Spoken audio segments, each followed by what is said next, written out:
Good morning. Good morning. Happy Wednesday.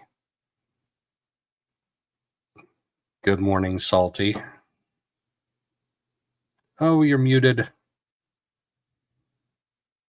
I hope everybody's week is going okay. Good morning, Salty. There you are. You're unmuted now. Can you hear me now? Yes, you're a little bit quiet, though. It's not like you. Well, this is the first time. Let me turn this up. Let me see. Is that better? A little bit, yeah. Okay, because for the first time, I'm joining you on the PC and not my phone. Oh, wow. Yeah, yeah. Oh wow, it's right. I might not make this work. If I fall off for any reason because I don't know how to do it on the computer, then I'll run back to my phone. All right. You guys, good morning, Pokemon. Guys, I want to make a joke. I'm sorry to hijack your channel this morning, but I wanted to make a little announcement for those who are here right this second. Forrest now has some help over here in my channel. Pokemon is now a mod, so just wanted to Good say thank deal. you. Yes, she agreed to do so, and really appreciate it. Forrest could use a little backup sometimes if we're busy, so. Good deal. All right. Good morning, Forest. Good morning, 857 Tucson. Yeah, good morning. Good morning, Dizzy. Good morning, Pokemon. Good morning, everybody. Welcome in. Episode 6. We're already up to 6 episodes of Morning Joe Schmoe. Here I go again trying to click your comment section to put them up on screen.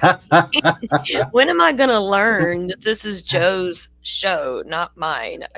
Give me control, darn it, so I can do what I want. No, I'm kidding. So you got a good show lined up this morning, huh? Well, we have a lot to talk about. We have a lot to talk about. We got Lori Daybell filed her response to the state's request to allow cameras in the courtroom. Right. Apparently, she has an issue with court TV for some reason. She's like, I don't like you, court TV. And then we got Nick McLevin's response to the defense's motion to correct the error. That's an interesting response. I haven't been through it at all, so some of what y'all are going to hear is going to be my raw reaction to that because I haven't had time to go through it in detail. And last night I just wasn't into dropping in on a couple of other channels that were going through it. So you're going to get the raw reaction this morning. Good. Those are always good. You know, there are times I do preview maybe briefly. Some things I want to be just as surprised as everybody else when we review. Some things I'll review just a little bit, you know. But yeah, it's always to get that, you know, to get that impression of it and to be able to talk about it. But there's been a lot of, I guess there'll be a lot of movement with the trial coming up. So it's a good thing you're keeping up with it for us. Yeah, and also NBC filed a motion to compel for them to be able to get the trial evidence, some of the trial evidence or all of the trial exhibits. NBC did? Yes. Oh, wow. Okay. So I've got that too. Well, that's a little shorter than the Nick's motion, so I will probably go over that first so we can get through it.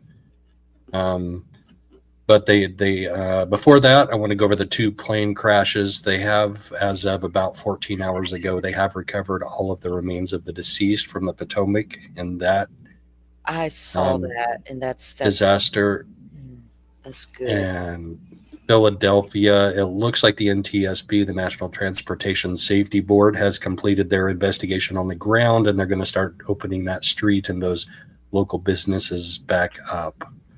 Well, so we'll take a quick look at that.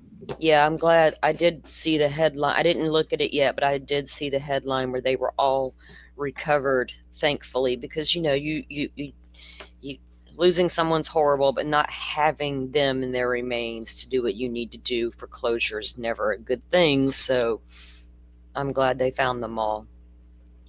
Yeah, that's a good thing because, I mean, in an icy river in February, it had to have been a task. It had to have been a task. But so let's watch that first. It's just a real brief clip from WTKR News 3 in DC.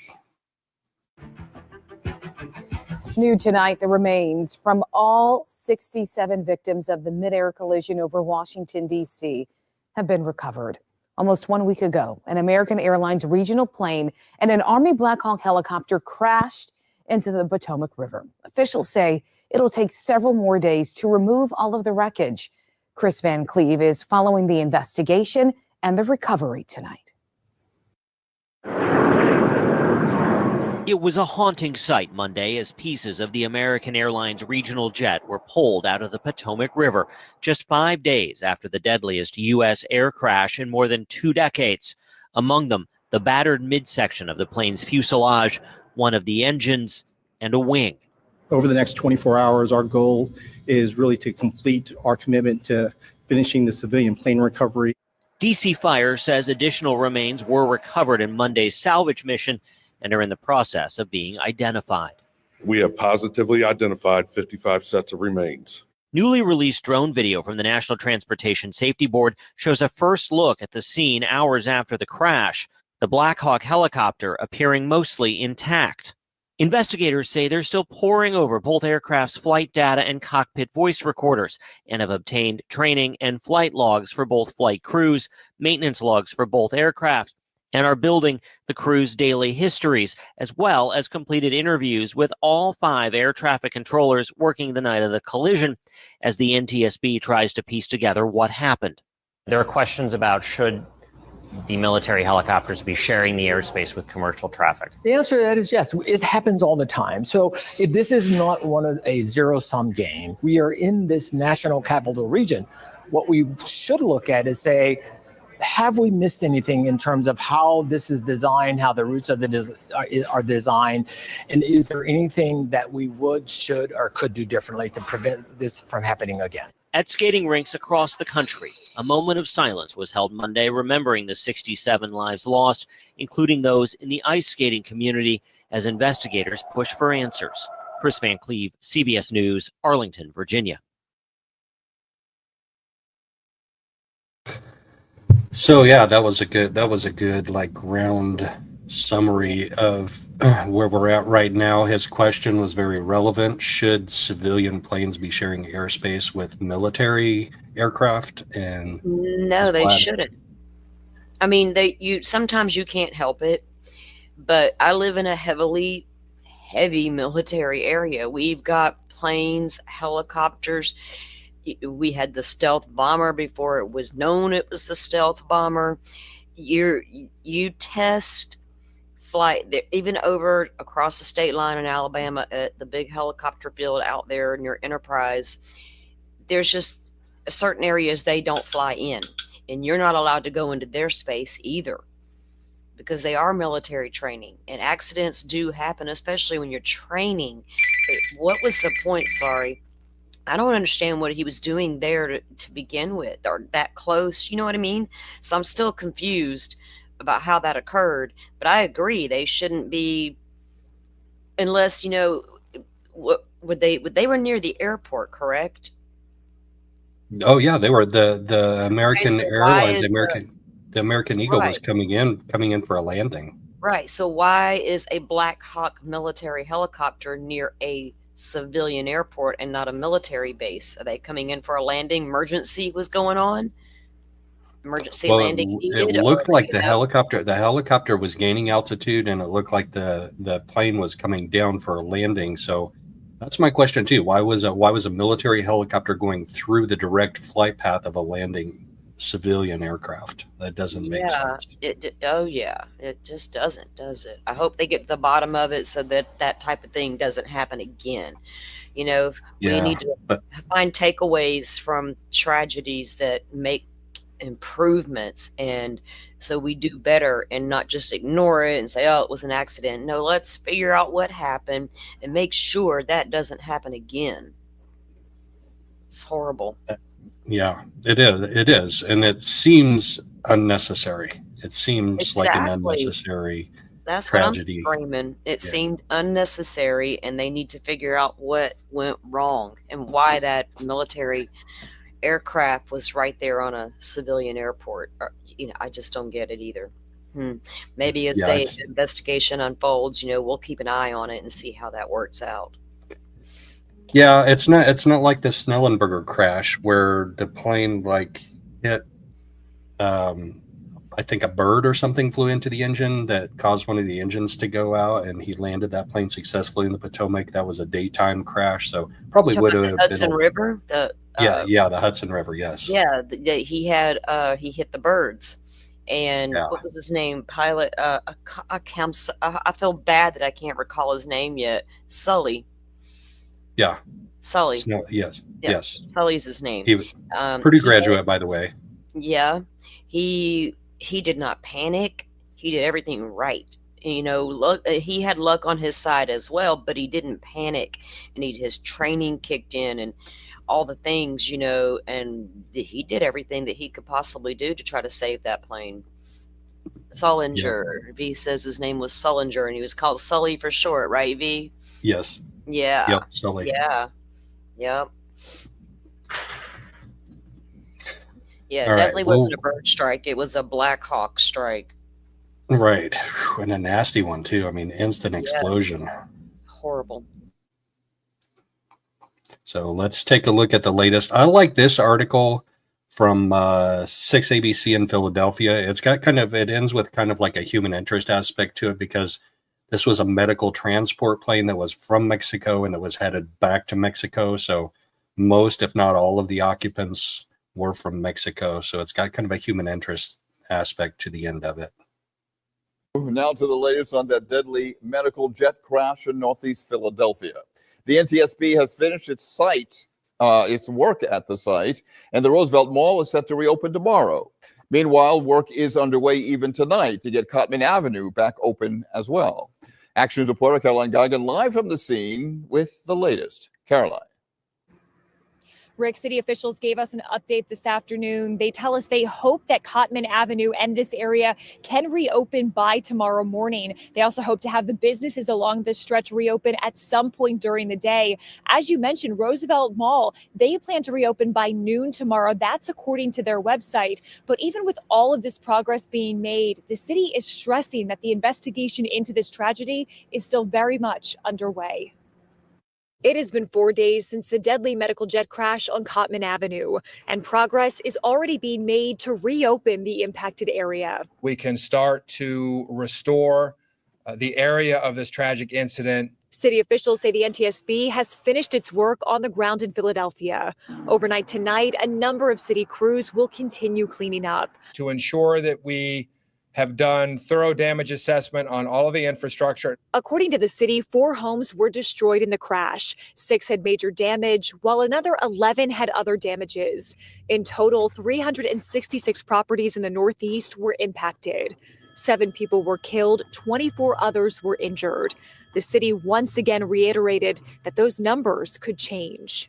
We still will not have a definitive answer about the number of victims or casualties until we are done with the entire forensic investigation. Steps from the police perimeter sits a growing memorial for the victims. Candles, flowers, an American flag, and a Mexican flag, honoring the 6 people on board the jet, all from Mexico. It feels bad. Roberto Marquez lit candles at the memorial tonight. He's an artist originally from Mexico, but currently living in Texas. When he heard the news, he made the trip to Philadelphia. Tomorrow, he plans to paint a mural on the top half of this canvas. On the bottom half, he'll offer people a chance to write their own thoughts about the tragedy. So that those families that are at pain right now, they know that we're together and we care.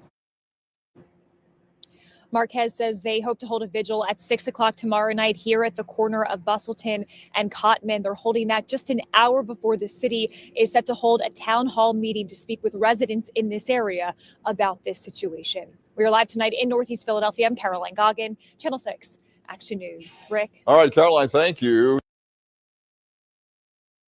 So that was kind of cool that the guy. Oh, hold on. I got something going on in my head.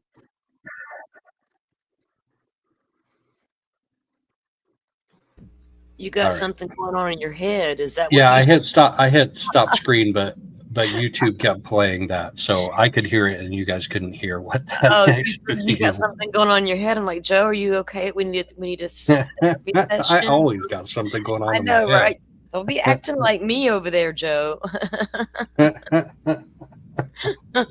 got worried for a moment. Do I need to DM you? But so I've been on a couple of cruises, and on one of the cruises, when we were down on the south end of the Gulf, whatever Gulf you want to call it now, Gulf of Mexico, Gulf of It's America. a Gulf. I'm telling you, I don't know if I could ever say Gulf of America. Not that I don't want to. It's just that I'm too old to change my habit. Anyway, we had a medical. We call it we the had Gulf, so yeah, right. just call it the Yes, Gulf. exactly. Yeah.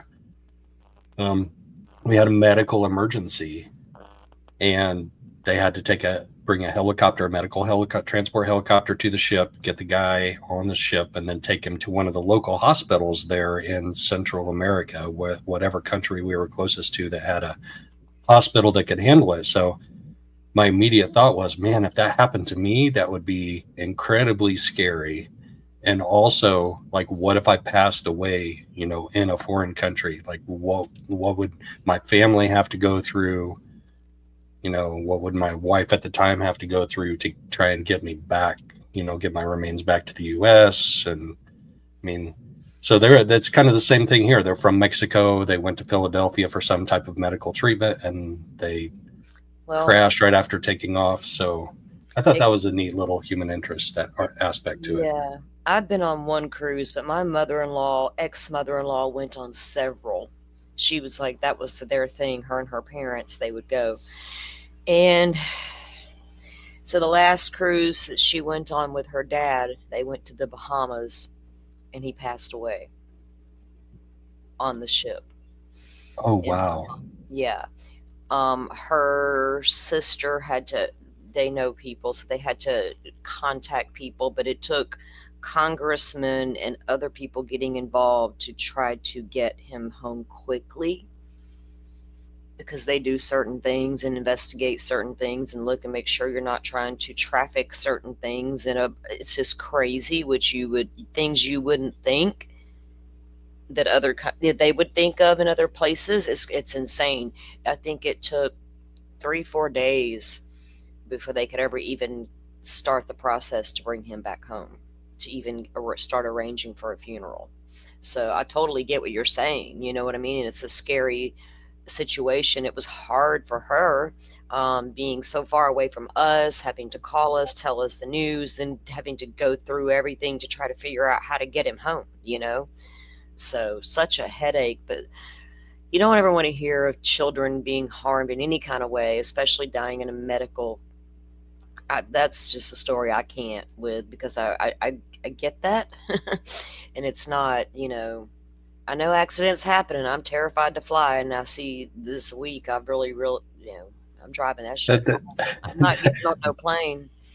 I was just going to say, you're permanently grounded. I am, and I have been. I mean, I literally used to I had this dream one time, and I cussed my sister the next day for everything she was worth. I'm not even going to lie. She'll laugh and tell you the same story, because I dreamed that my mom had to go somewhere, and wherever it was, she needed to fly.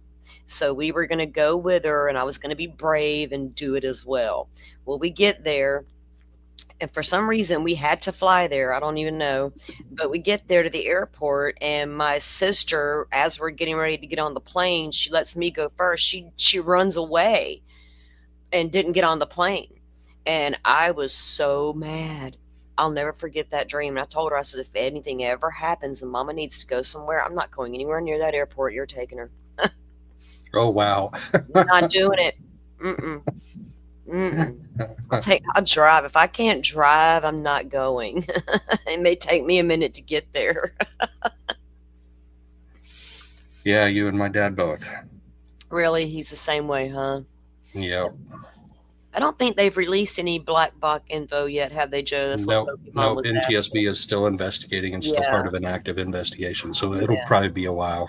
Yeah. Probably be a minute or two before they release that. Oh, I see you answered her in the comment section there. Yeah. Yeah, it'll be a little bit before they finish that investigation up. So what we got now? All right. Oh, wait, Pokemon, you know what? That you mentioned that she and her ex flew separately when their sons were young. I've heard of people who do that, even with media people, like co-hosting shows. They won't put them on the same flights in case something happens. Isn't that crazy? Like, we need one of y'all so you don't go together. That's like weird, but I get the parental thing, just in case, right? You never know. Right. That never even crossed my mind.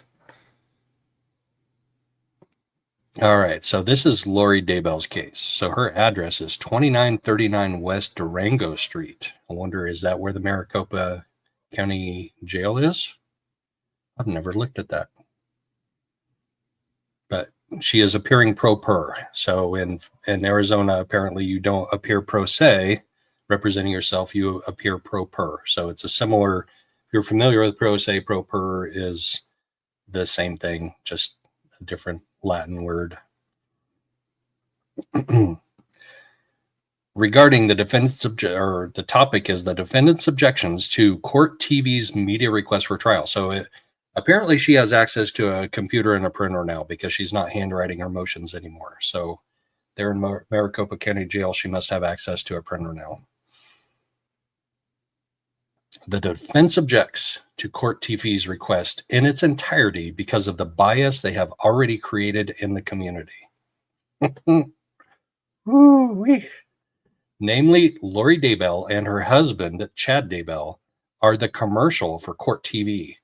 That commercial runs constantly throughout the day and has falsely characterized, libeled, and slandered the defendants. Oh, Lori. You just wait. These defendants and their particular rights are starting to get a little out of hand with these defense attorneys. When I update y'all tomorrow on some of that stuff on Stern's mess, you'll see what I mean. It's almost the same as this. I mean, I understand your right to a fair trial. I understand all your rights being protective, like being kept in county, being fed, being housed, being brought to court, getting to wear your regular clothes. That's your rights, and you have the right to defense.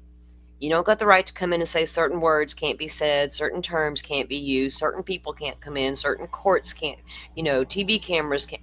Lady, after everything you've been accused of, you gonna come out here and say that now? Like, no. Isn't that ridiculous? Sorry. Well, I'm just getting aggravated with these damn constitutional rights of these defendants. You're crossing a line is what you're doing. Well, and she's the smartest person in the room, and she's representing herself, and she doesn't know not to put an apostrophe in because that makes it a possessive defendants instead of a plural defendants. She added an apostrophe in there for some reason. Well, because she's Lori Vallow, and her grammar is probably not 1,000% accurate. But she's the smartest person in the room. Just ask her. No, she's not. They all think they are. Koberger thinks he's smarter than Daybell. He probably is. He probably also thinks he's smarter than his own attorneys. He probably thinks he's smarter than by the way he looks at him. He's like, I told you to argue this argument. He is a criminology student. You guys, like when she's up there arguing, I can almost feel his eyes boring into the back of her head. Mm-hmm. Always looking at her, making sure she's saying it right, making sure the dude is 100% in on everything going on in his own defense. If you just look at the two things holds degrees in. Good Lord, his next step was law school. Okay, go ahead. Lori Court TV. Yes, she is. She says Court TV should be ashamed of its very nature and its request, since its sole objective is not to bring people real news or facts, but instead its objective is to entertain the public with the very true life tragedies that happen in real people's lives. This was this was a tragedy, Lori, but it didn't just happen. What the hell did she just say? Charles Vallow did not just happen to pass away on the floor of your house. Lady, it's not entertainment. It's trying to understand how psychopaths like you can murder their children, their husbands, be in on the new lover's wife being, at least knowing about it, your own brother dying at some point, what in the hell is wrong? That did they give her a real good, thorough evaluation mentally? Who decided this lady was competent? And I'm not trying Two to get doctors, insanity. two separate doctors determined it. There Well, were two doctors' reports. But okay, are you really sane if you believe your own bullshit, like the zombies and stuff? I harmed my kids because their bodies were possessed by zombies. Does that make you mentally competent, or does that just make it what you believe? You know what I mean? That's so. I'd love to know the criteria there in Arizona to figure out how they determined. Well, think about this. This is just a sneak peek into what the trial is going to be like. Oh my God, she don't want court sneak TV in there to see the circus she's about to present. That's what it is, huh? The defense objects to court TV being allowed by this court to participate in this judicial process, including their specific request to appear at trial, live stream the proceedings on the web, and distribute the live feed. I wonder what would happen if a little tiny baby YouTube channel requested to put a camera in there. Would she object to that?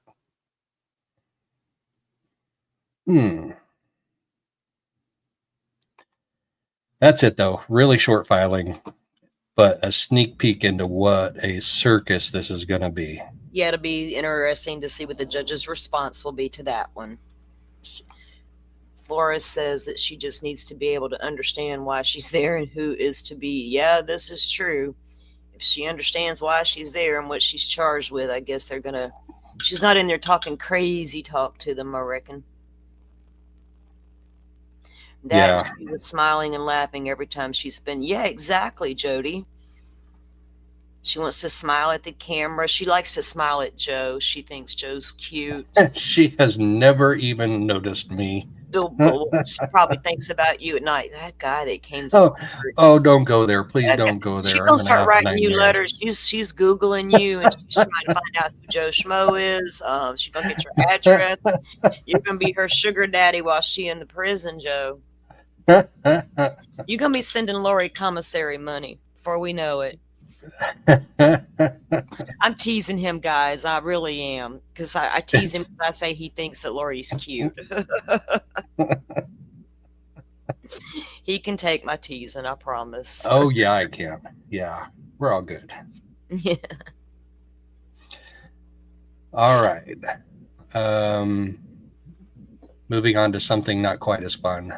She's going to dox you, Joe. Jody says she's going to dox you. You're going to be in her next court filing. And I don't want that guy, Joe Schmoe, back in the courtroom anymore, because he goes live on YouTube and talks about me. Damn but it, he does Joe. say that I might be a little bit attractive. So wait, well, there you go. You just saved yourself. Do you hear that, Lori? You are an attractive woman. We will not deny that part. So you're okay. Well, I'm a hair guy, and she got the hair. She has fabulous hair. She does. Oh, Joe, y'all hear that? We just learned something about Joe. He likes the hair. At least it wasn't a foot fetish. Or, well, not like the cameraman for Fox 10. Nope. We don't know about. I don't want to know about your fetishes. I shouldn't have brought that up. But he likes the hair. Don't come on alive with nasty hair. Good thing I've got my avatar up right now. I'm all pulled up in a bun and stuff. I can't pull mine up in a bun. I don't have enough for that. But I wouldn't if I did. I want to whack it all off one day, but I don't want to be bald either. So, all right, I took up enough of your time. Go ahead. No, you're fine. Men have it easy. You guys really do. Yeah, I go once a month to get my hair cut. I get it cut short. I do a number 5 razor on the sides and an inch and a quarter inch and a half on the top, scissor cut, and get out of the shower and boom, it's done. My hair grows too fast. I'm constantly having to get it trimmed or something, and it's so aggravating. I've been doing this for too many years. No wonder my mom cut all her hair off short as she got older. I'm like, I'm not doing that though. But I'll darn sure get this stuff off me. It starts getting on my nerves. I'm so sick of it. Sick of doing stuff to it. But go ahead. Yeah, you guys do have it easy. Jeez. Yeah. there's a lower standard for men and their hair. I mean, men that do have really nice hair do get recognized and adored by women, but not having really fabulous hair doesn't necessarily like eliminate you from the gene pool. Oh yeah. You're just my hair's gonna get shampooed and it's gonna dry, and it is what it is, and face ain't much different. Yeah, Pokemon, she says Arizona literally says an insanity defense cannot be used due to character defect. Well, there's a difference between the insanity defense and competent to stand trial. So the competence hearings were just about whether or not her current mental state allows her to contribute positively to her own defense. So there were 2 doctors that evaluated her for that. I think one of them resigned for some type of a conflict, or she maybe filed a motion to have his report eliminated. Maybe she butted heads with him. Go figure. Lordy. His competency report said that she's competent, and then the doctor that replaced him also filed a report that says she's mentally competent to assist in her own defense. And then the judge says, not only are you competent to assist, but you're competent to handle your own defense. Right, and at least all that's on record, so if she loses, she can't file her own appeal and say, well, y'all knew I wasn't competent, right? You knew I was crazy.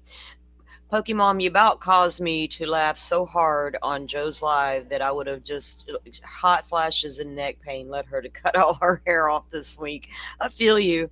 Damn, I feel you.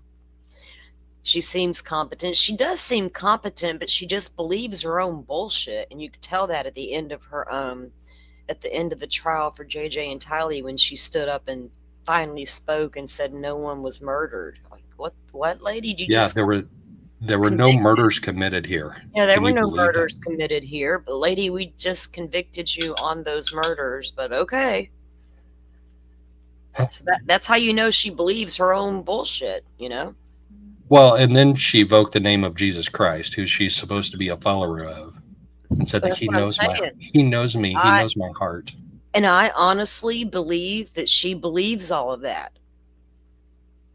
Oh, because that's what I'm telling you guys, got me so aggravated in the beginning with this, people covering this case, because they continued to go on about the sex and the money that they got from JJ and Tylee's Social Security and the life insurance policies and things of that nature. Sex and money, no, it went so much deeper, and they believe what the bullshit they were telling people. I don't think Lori's faking all of that part of it. Do you know what I mean? I may be totally wrong, but I don't think I think she honestly believes all of this.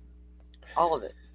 Well, I think when you go off, and hopefully I can talk my special guest into coming on.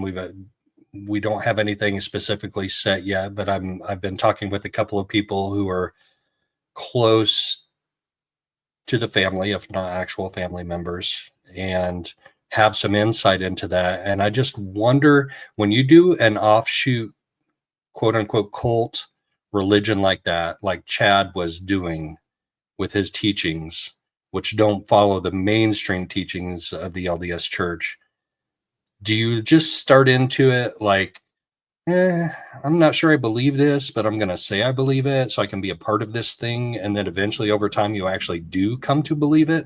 Like, is that it? Or do you just jump in, in the deep end and be like, oh man, this is it. This is it. This is the truth.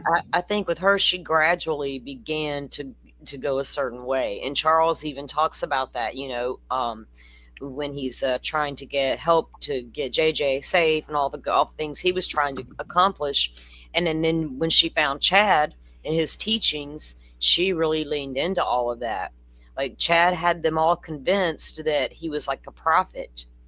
He could see the future. He could see things. And they thoroughly, there's a whole deep dive there to get into about his prophecies, the cleansings that they would do. That's not even the word they use, but it's basically what it was. They were doing a cleansing of each other, kind of like how the Scientology hooks you to their little machine. It's this weird stuff, but so there's a whole lot there. So it would be great if we could get people on that could talk about that that aspect of it, because I'm not throwing shade at the religion itself as a whole, LDS, but we know there's just been too many times over the decades there come out of the LDS churches, bad things. Right. Not The offshoot Catholics. cults are a concern.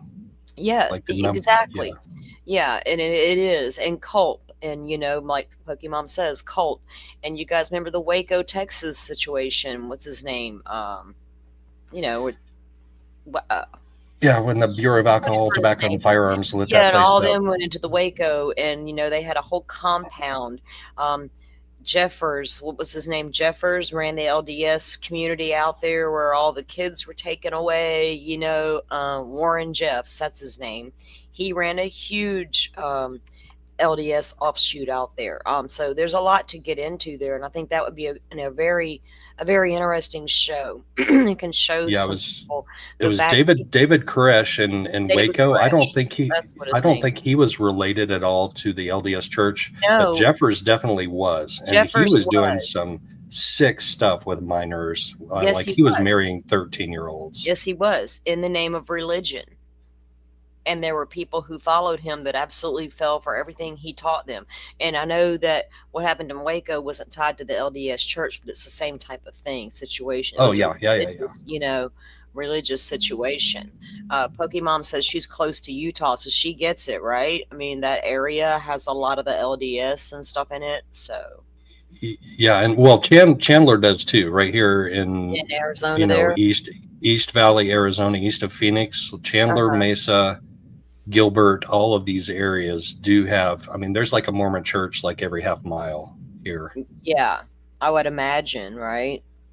And if you watch Fridays with Frank, he's with the Pinal County Sheriff's Office, and he pulls people over in the LDS church parking lot all the time. It's like a thing now. Like, it's funny because supposedly on some social media platform or another, it's like a drinking game. Like every time he pulls over somebody in the LDS church parking lot, you have to drink, which is ironic because when you're LDS, you're not supposed to drink. No, you're not, right? So anyway, that is an interesting aspect to it. The LDS church being considered by a lot of people to be a lot more mainstream now than they were like 150 years ago. Makes a difference. But they were practicing polygamy 150 years ago. Oh yeah. They were also actively practicing racism until the 1970s. They wouldn't let minorities hold a quote unquote priesthood, which is a thing with men in the church. They wouldn't let Mexicans hold it. They wouldn't let black people hold it until like the late 1970s. So yeah, they're a little more mainstream now. They try and appear to be more mainstream, and my brother is actively participating, and he's fairly normal. Any ways that he's not normal, any ways that he's not normal have nothing to do with the church. It has to do with him being my brother. Yeah, exactly, right. I got 6 siblings. I get it. Yeah, and he and his wife, she's blonde, she's pretty. They have 8 kids. I think oh my God. 6 of them are girls, and they're blonde and they're pretty, and now the oldest one is like a teenager. So let's see, holy cow, I think she turns 18 this year, if not. Yeah, wow. I remember holding her when she was just a little baby. Isn't it crazy when you realize these kids are grown, that you were a baby yesterday? You're like, holy shit, what just happened? Yeah. What just happened? Yep. I'm still getting used to the fact that my youngest just turned 18. I keep forgetting. I'm like, oh shit, he really is 18 now. I've only got so much control. And they want to have a lot of their own control. Yeah, he's pretty good though, except for his newest idea to graduate early and take off to Georgia because it's cheaper to live there. What the hell? Where did this come from? What's in Georgia? Who's in Georgia? What are you going to do when you get there? Well, it's cheaper to live there. I'm like, all righty. Well, okay. It's not too far, so I'll be able to get there quickly. I don't know. All right. So in the state of Indiana versus Richard M. Allen, NBCU that's NBC Universal Media LLC, hereinafter NBCU, files a motion to intervene and compel access to public trial exhibits. This is in Delphi, Indiana, well, Carroll County, Indiana, which Carroll County Courthouse is in Delphi. My counsel respectfully moves to intervene in this action for the sole purpose of seeking access to public trial exhibits following denial of its request by the court reporter of Allen County, hereinafter court reporter. In support, NBCU states the following.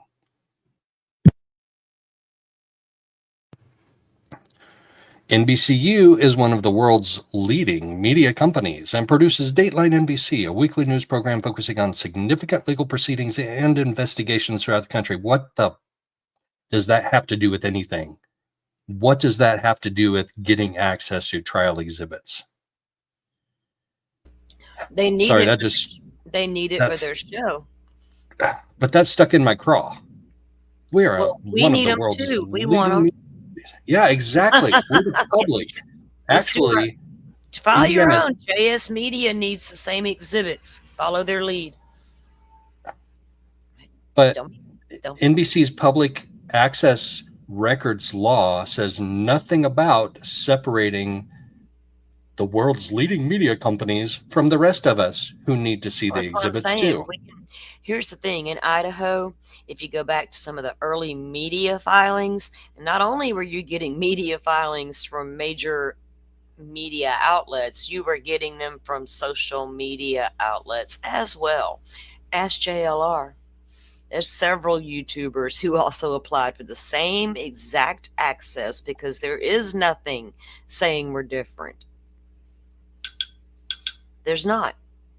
Well, there is in Delphi, and you know what Delphi does whatever the right, exactly. They don't. Exactly. Are they even part of our country at this point?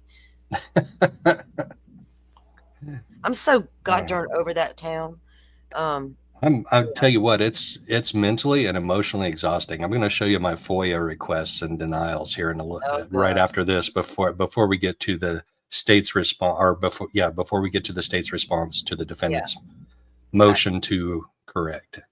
January 8th, 2025, NBCU sent the court reporter a public records request pursuant to Indiana Public Records Act, Code 5143 etc., which is basically etc. In other words, all of the subcode that goes along with that main code, seeking copies of public exhibits admitted during the trial in this case.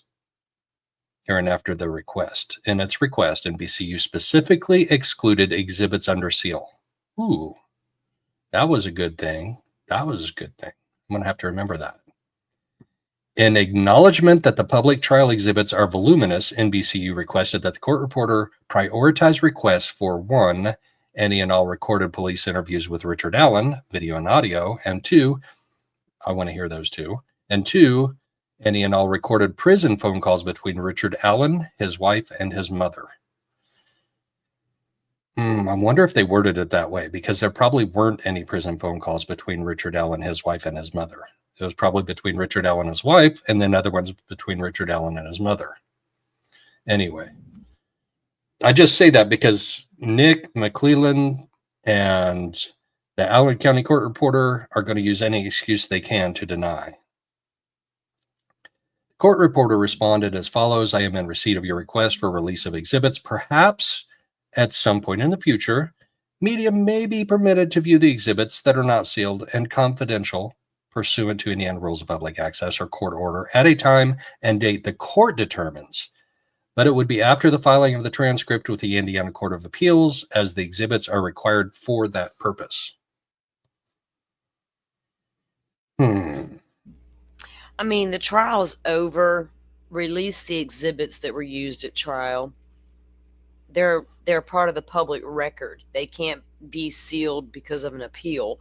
The appeal process is completely different, handled by different attorneys under different circumstances and different filings. So release the damn exhibits. Even Judge Hippler has decided to start unsealing some of this stuff in Idaho.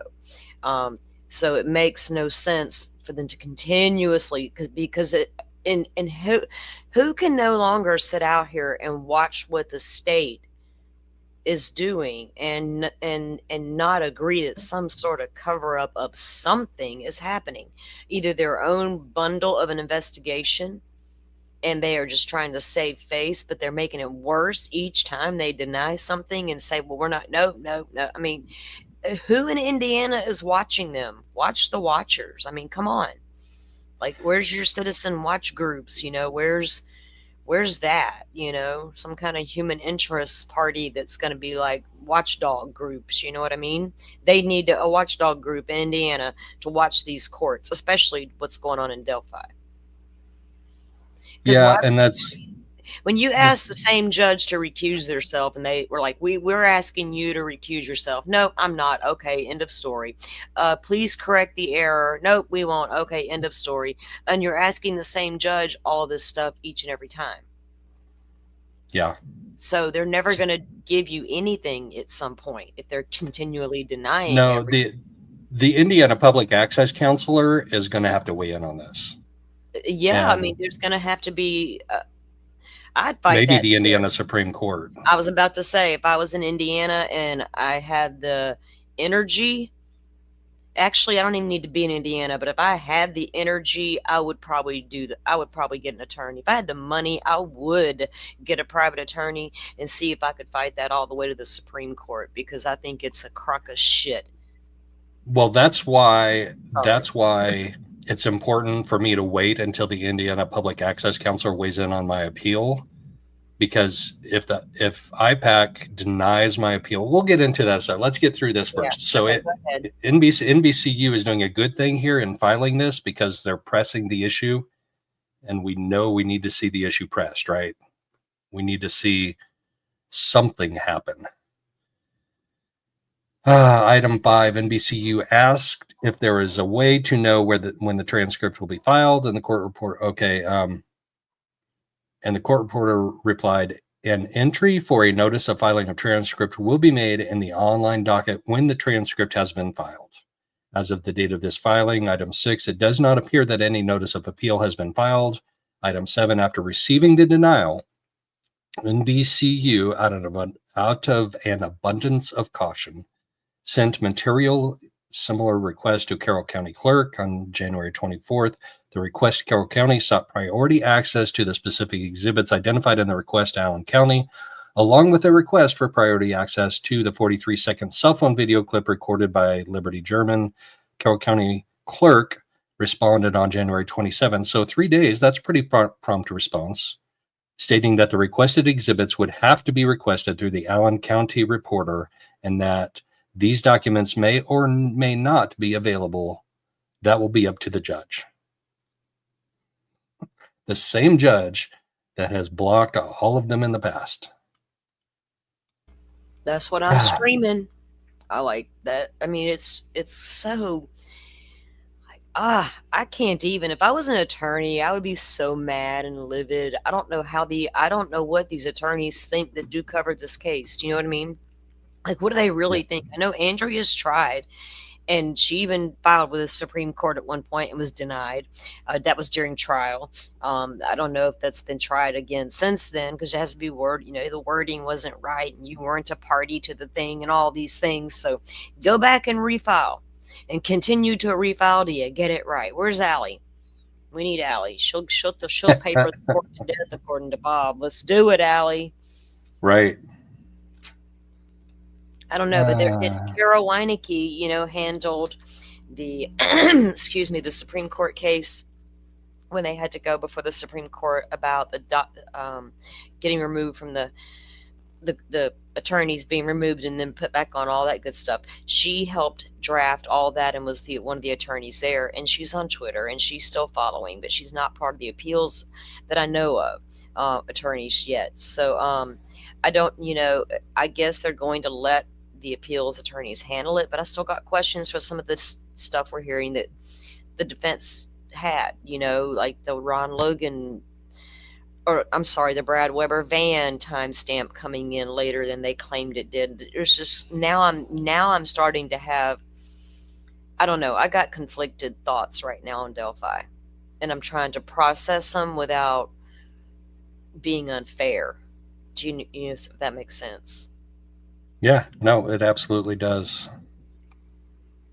Just some things on both sides right now that I don't understand. They need to stop confusing me. Go ahead. You're fine. I've got to find out where I was, though. I've got too many tabs open in my brain again. This was the U.S. Oh, here we go. All right.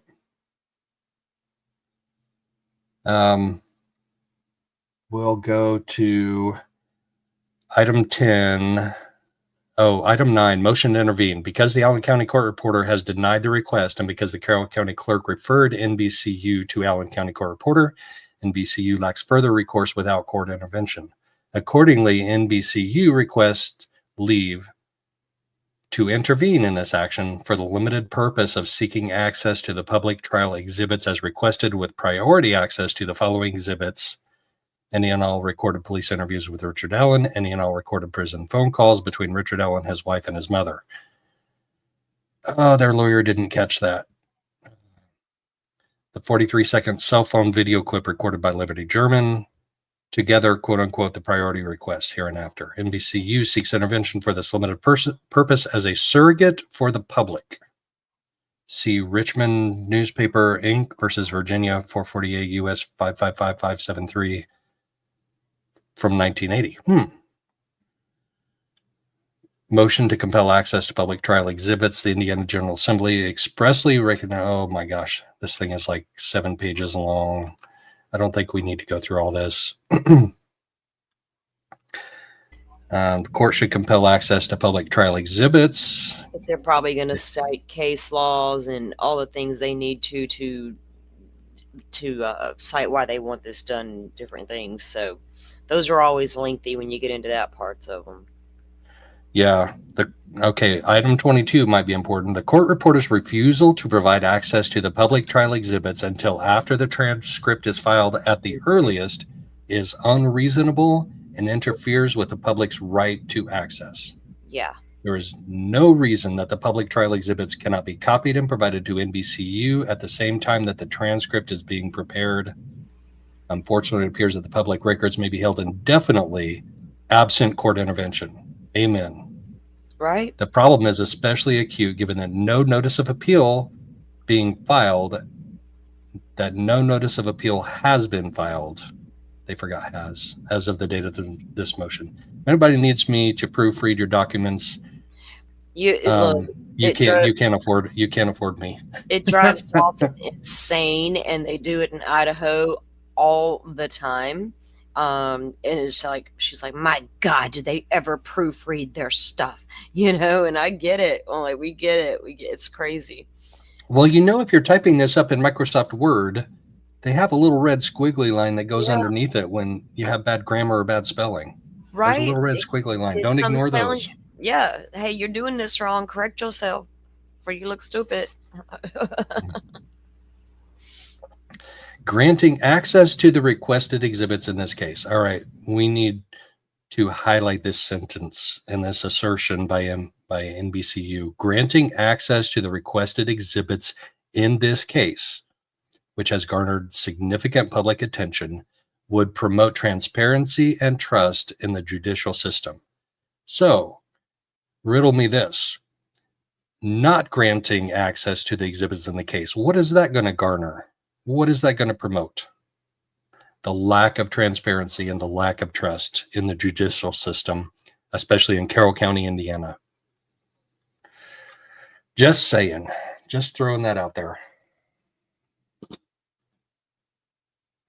V's so bad at spelling autocorrect, can't even figure. Right, V, I get you, girl. I was always a pretty good speller, but sometimes my phone's like, what are you talking about? So I have to just ask it by voice. I've been lazy lately. That I've been talking to my phone way too much. It's probably recording everything I say. It's so easy now, though, to do that, though, right? I mean, that's... Yes. I don't have the iPhone. Like my Siri calls my brother-in-law by his name, but she's like Big A, you know, and like mine. I don't have mine call me names. I got an Android, but I've been talking to the Google lady. Just talk to me. Sometimes it's easier than just typing all that out. Yeah. Plus, I cut my finger and it's sore, and I'm trying to get it to heal, and it's like every time I turn around, I'm bumping it on something. So I'm like, I'm just gonna talk, no typing.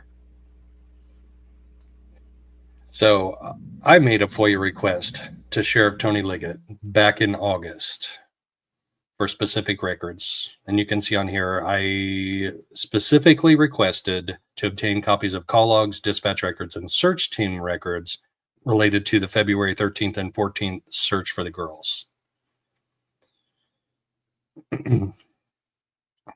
And this is standard language from a FOIA request. This is the same code that NBCU cited in their request. But he denied it. Do I have that denial? Let me see if I have that denial.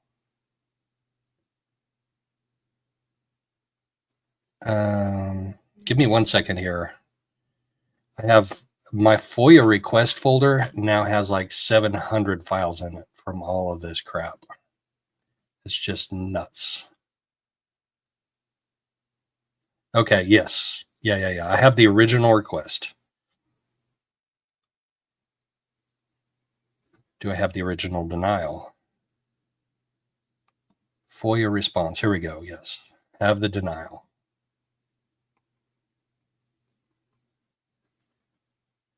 Oh, but I cropped it out. Dang it.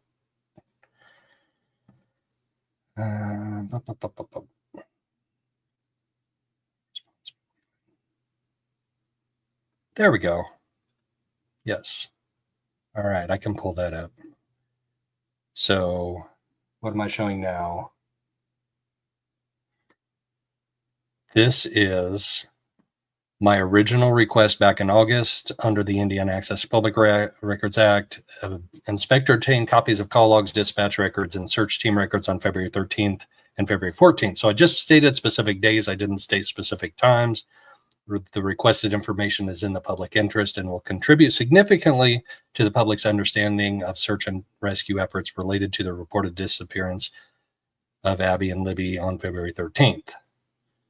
Okay, so this is this is my second response. Don't look at that. I'm going to have to share another one. So,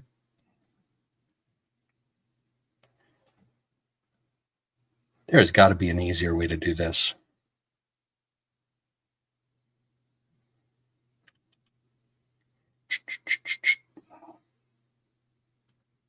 Is that it? I don't know. Do you save all your stuff to like Google Chrome favorites bar? Do you have like folders that you can just quickly access? I do, but I have so many of them that it just mine are. I had to label. Mine are all. Yeah. I can't. I had to label shit and do it right when I'm doing it. If I don't, I can't find nothing. Okay, there we go. It's a image file, so I have to share the image file. Sorry, guys. You're good. Sorry. You're good. You're fine. Hey, none of us are perfect, and it takes a damn hot minute to figure some of this stuff out. Sometimes. There we go. Okay, so on January 26th, good screen layouts the other day. Remember, like all the hot mess. I think I figured it out though, so y'all be proud of me. So the initial response back in August was, "This is an ongoing investigation." But you can tell that there's like copying and pasting on here because there's two different fonts. So he says, "Joe Schmoe, I received your FOIA request in one font," and then copy and paste from something else. "The records you requested are privileged information. APRA's investigatory records exception provides a law enforcement agency," which he's not. He's a prosecutor. Prosecution is not law enforcement. Well,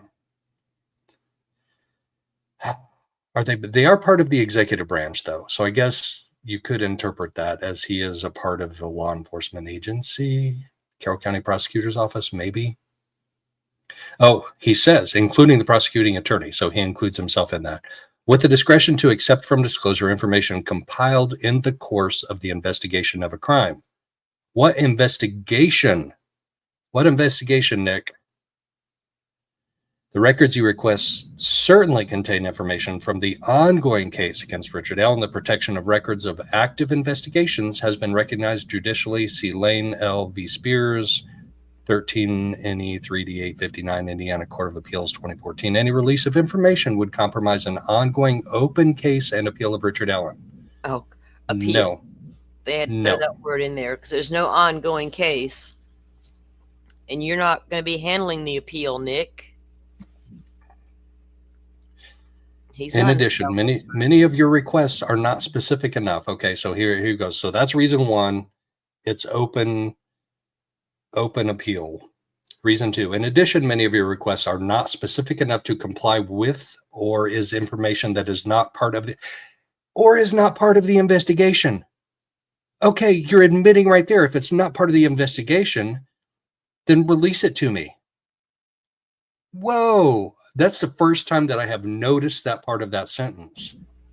And you bet your ass I'm going to be filing an appeal today on that. If it's not part of the investigation, then why can't you release those parts that aren't part of the investigation to me? Woo. I missed that the first time. I guess I was just so mad that he just calm down, flat out denied it. That's the thing that I try these folks in Carroll County. I done got to a point where I'm not even going to feed them energy because they've drained enough of mine, and I'm so sick of them. I'm ready for the appeals process to start and see if the appellate attorneys can get anywhere with any of the fuckery that Judge Gull has caused. Because the case, even if this guy is guilty, they didn't do a good enough job proving it. And there's too many discrepancies. There was too much messery. I'll try to be nice with my words from this state, from the county, from the judge, from the prosecutor, and it's continuing. But they're not gonna steal my joy anymore. I'm so sick of them. I'm so over their asses. Further, some of the information that you requested may have been sealed by the court. Well, was it or wasn't it? May have been. Well, it depended on Judge Gull that day. Was it even entered into the docket, or did she take it back out, put it back in? She did get in trouble at the Supreme Court for doing just that. Yes, she did. But they didn't take her off the case. They said, just correct your errors, ma'am, and don't do that no more. Yeah. The problem is, like, how many times do you request something before you start to piss him off, and does it matter? No, because everybody's requesting it. You're not the only one doing it right now. I mean, there's so many True. of y'all Yes. that are trying, and he's sending every single one of you the same blanket statements back. I mean, you're trying. Sleuthy is trying. All Eyes is trying. I know there's others that are out there trying, and you're all getting back the same damn responses. There's media that's trying, obviously, as well. Everybody's getting no. And eventually, the media coalition might take up an attorney just to go fight this. And that's what they should do, because that's something they do have the power to do. Right. They have a lot more money than I do. I mean, I don't hate on all. Bit more. I can't sit here and actively hate on all mainstream media, because trust me, there's just as many bad social media people out there as there is good, just like in mainstream media. And I know where all the problems came from with the mainstream media. They're lying to y'all. They're lying to y'all. Nobody likes mainstream media anymore. I don't watch them to begin with, barely did it before. And if I do watch them, I know to take them with a grain of salt, like everything else I hear. I can't take anything they tell me is, solid gold, just like I can't tell anything a YouTube creator tells me is solid gold, not unless you bring me a receipt. Except for me. Well, you usually provide me with receipts, so you're good. If it's just a theory, that's different. But if it's something solid, I got to have a receipt, man. Yeah. Need some Z's? Are they still asking for leads and information? The FBI investigation is still open. I actually did a live on that when I got my response from the FBI. They confirmed that the investigation is still open. So yes, they're still taking leads and tips. Yes, they are. And leads and tips for what, right? Yeah, if they caught their guy and he's been sentenced to 130 years in prison, why is the investigation still open? Because they're still looking for the person who matches that DNA they know they have that was part of the crime scene that they are refusing to come out and to say. That's why all that DNA discrepancy, that's what Paul Holes said, that they had their hands full with DNA over in Delphi. There's something with that DNA. That DNA that they do have is somehow telling them either it was on the victims within very close proximity, something is going on that tells them somebody else was at that crime scene besides Rick Allen. But they still think Rick was involved. Who's the other person? And that's what they think I feel like that's what they think. If that's what you really think, then say that.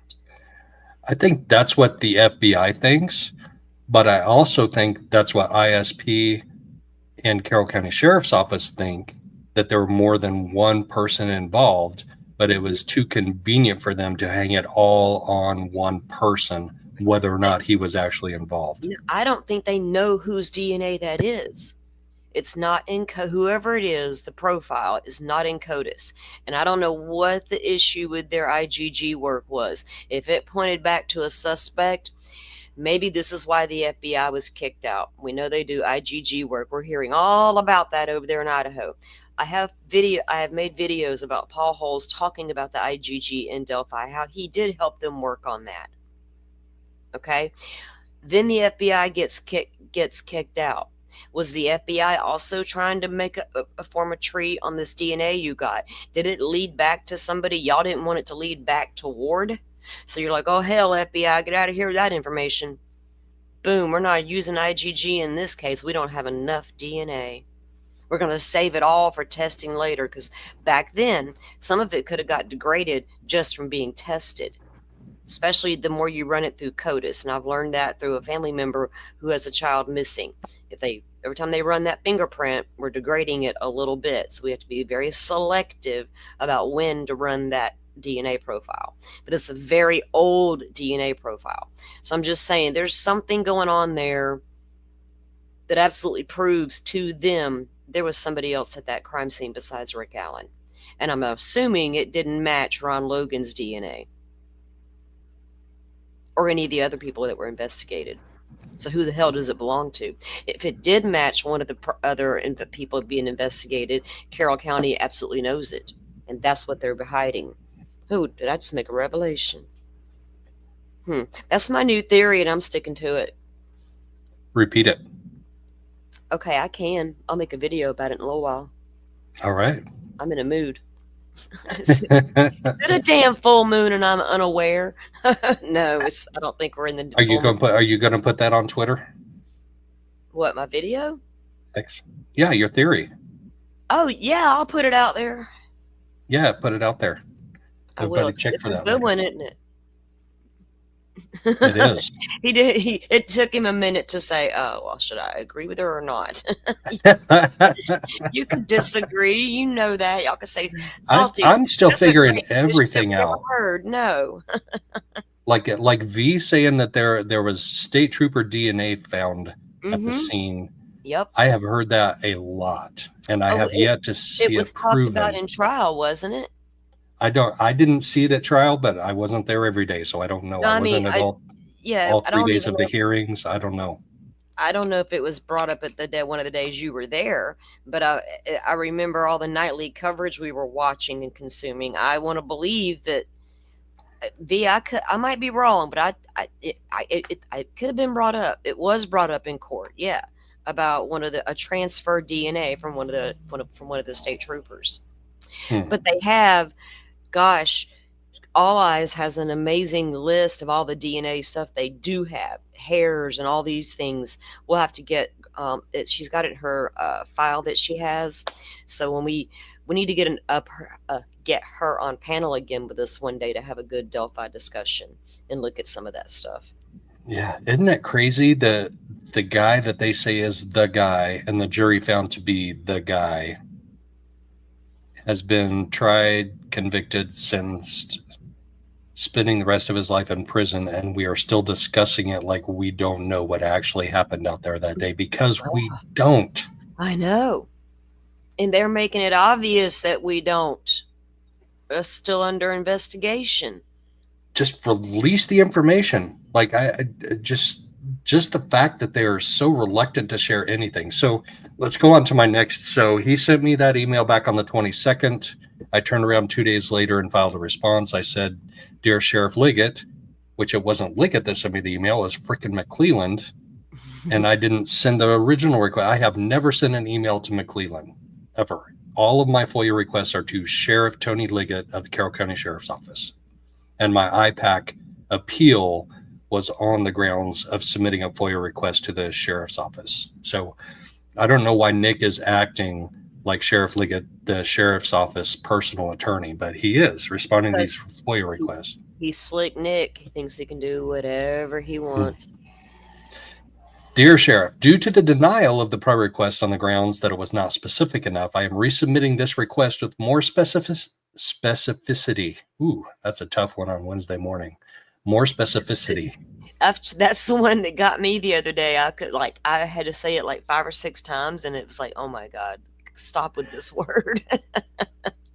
Under the Indiana Access to Public Records Act, I'm requesting an opportunity to inspect or obtain copies of certain public records that are maintained by your office. Specifically, I'm requesting to inspect or obtain copies of call logs, dispatch records, and search team records related to the report of missing children at or near the Monon High Bridge and Trail, so more specific, between the hours specifically of 3 p.m. on February 13th and 3 p.m. on February 14th. Your suspect in this case, Richard Allen, has been arrested, tried, convicted, and sentenced. There should be no ongoing investigation. Any pending appeal of the convicted murderer will be on legal grounds, which will have nothing to do with the requested records. Like, seriously, what do the search team records on February 13th and 14th have to do with any appeal? And then... It has nothing to do with it. He's just blowing smoke up everybody's behind and getting away with it. As usual. Yeah. All right. Is this his response? Where in the Yes. world?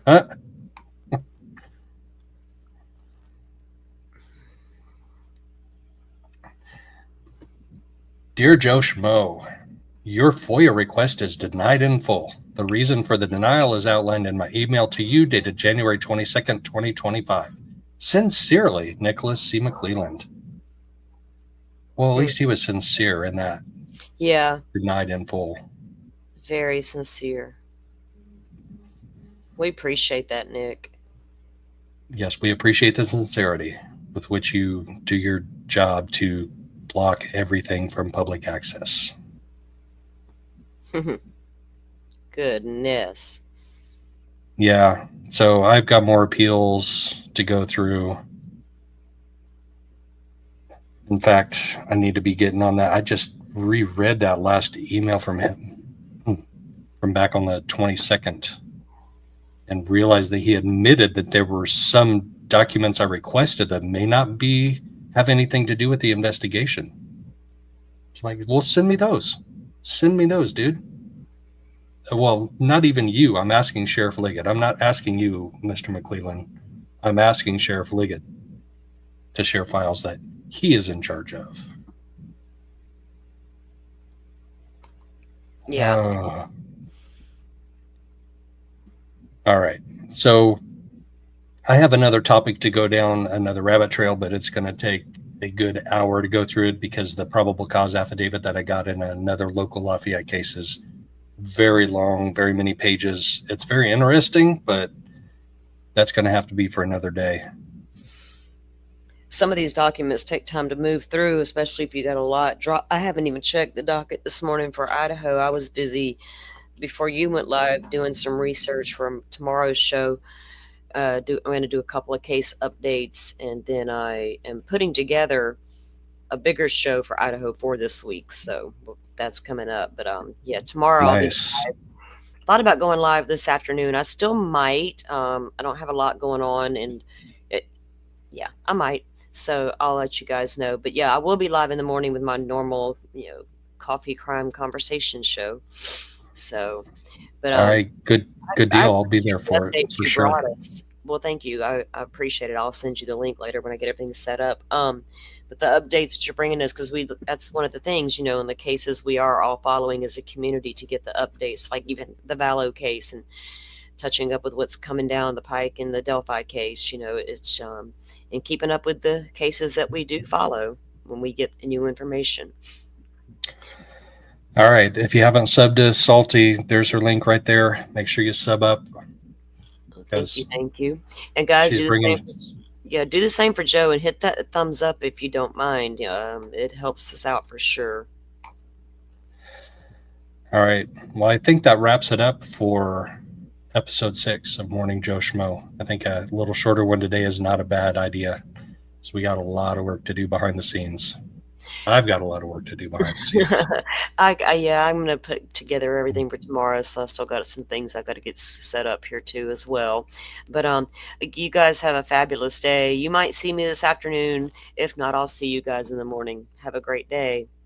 All right, Salty. Have a good day. Thanks, everybody. Thanks, Dizzy. Thanks, Forrest.